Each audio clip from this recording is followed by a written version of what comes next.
ఓం శం శనేశ్వరాయ నమః. మన రెండు తెలుగు రాష్ట్రాలలోనే మొట్టమొదటిసారిగా ఆగమశాస్త్ర విధి విధానాలతో శరవేగంగా నిర్మించబడి పూజలు అందుకుంటున్నటువంటి మహిమాన్విత శ్రీ జ్యేష్ఠలక్ష్మి సమేత శనేశ్వర స్వామి దేవస్థానంకు ఈరోజు తృతీయ వార్షికోత్సవ వేడుకలు అత్యంత వైభవంగా ఘనంగా నిర్వహించబడినాయి. ఈ యొక్క కార్యక్రమంలో భాగంగా ఉదయాన్నే వేకువజామునే స్వామివారికి సుప్రభాత సేవ మరియు మహాగణాధిపతి పూజ మరియు స్వామివారికి 1008 నామాలతో సహస్రనామార్చన పూజ మరియు శ్రీ జ్యేష్ఠాదేవి శనీశ్వర స్వామివారి యొక్క కళ్యాణ మహోత్సవం నిర్వహించడం జరిగింది.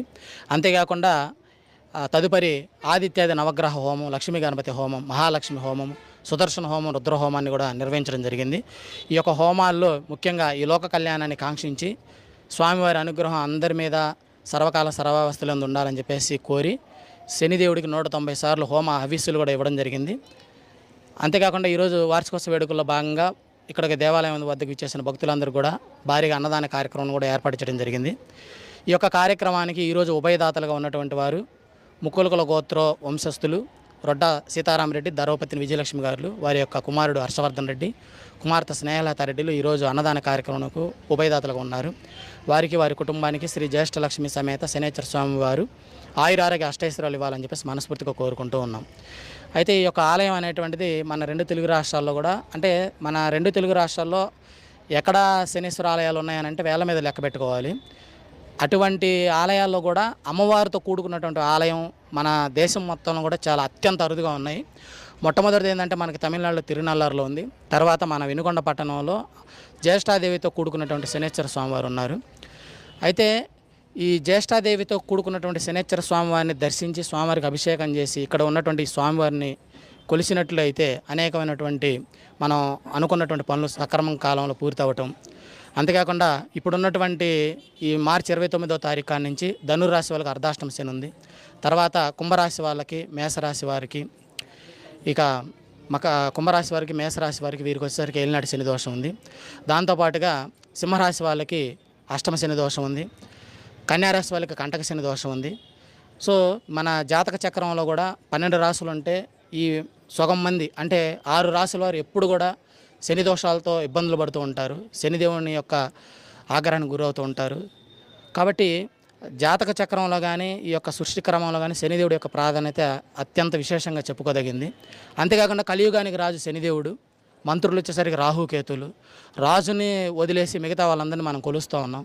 కొలవచ్చు, తప్పులేదు. కానీ శనిదేవుని కూడా అందరూ కూడా నియమనిష్టలుగా కొలిచి ఆయన స్మరణ కూడా చేయవచ్చు. ఒకసారి స్వామివారిని కొలిసి ఆయన ఉపాసన చేస్తే ఎటువంటి సత్ఫలితాలు కలుగుతాయి అనేటువంటిది భక్తులందరూ కూడా అర్థమవుతూ ఉంటుంది. ఈ యొక్క దేవాలయం ఉదయం 6 గంటల నుంచి ప్రతిరోజు మధ్యాహ్నం 12 గంటల వరకు ఉంటుంది. మరియు సాయంత్రం 6 గంటల నుంచి 8 గంటల వరకు ప్రతిరోజు ఉంటుంది. ప్రతిరోజు స్వామివారికి తైలాభిషేకాలు నిర్వహించబడతాయి. కావున భక్తులందరూ కూడా ఈ యొక్క ఆలయాన్ని సందర్శించి స్వామివారి అమ్మవారి కృపకు పాత్రలు కావాల్సిందిగా కోరుతున్నాం. ఓం శం శనేశ్వరాయ నమః.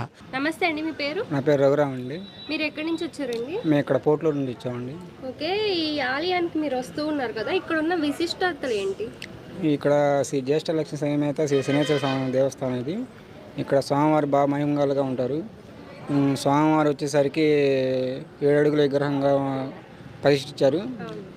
మేము అనుకోకుండా ఒక ప్రాబ్లంలో ఇలాగ బందీగా అయినప్పుడు స్వామివారి కళ్ళలోకి వచ్చి మీరు మన గుడికాడికి వస్తారు, గుడికాడికి వచ్చి సేవ చేస్తారని చెప్పేసి కళ్ళలోకి రావడం జరిగింది. నేను వెంటనే 4వ రోజు వచ్చేసి గుడికాడి సేవకు వచ్చేసాను.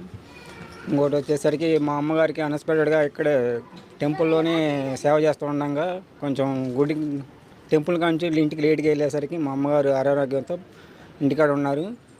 అన్ఎక్స్పెక్టెడ్గా హాస్పిటల్కి తీసుకెళ్ళి జాయిన్ చేయడం జరిగింది. నేను అక్కడే ఉండి గుళ్ళో స్వామివారికి మొక్కున్న హాస్పిటల్లో నుండి మా అమ్మవారికి బాగుంటే నడిచి వస్తా అని చెప్పేసి మొక్కున్నాను.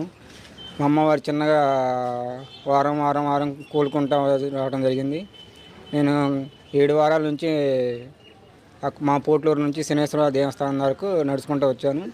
ఎన్ని వారాలు వచ్చారు? అట్లా 7 వారాలు వచ్చామండి. మళ్ళీ ఇప్పుడు కూడా మళ్ళీ గుడి ఇక్కడ మా ఊరు నుంచి మళ్ళీ ఇక్కడికి నడుచుకుంటూ రావడం జరుగుతుంది. కొంచెం ప్రాబ్లమ్స్ ఏమైనా ఉంటే పోతాయని చెప్పేసి. నయమైందా మరి?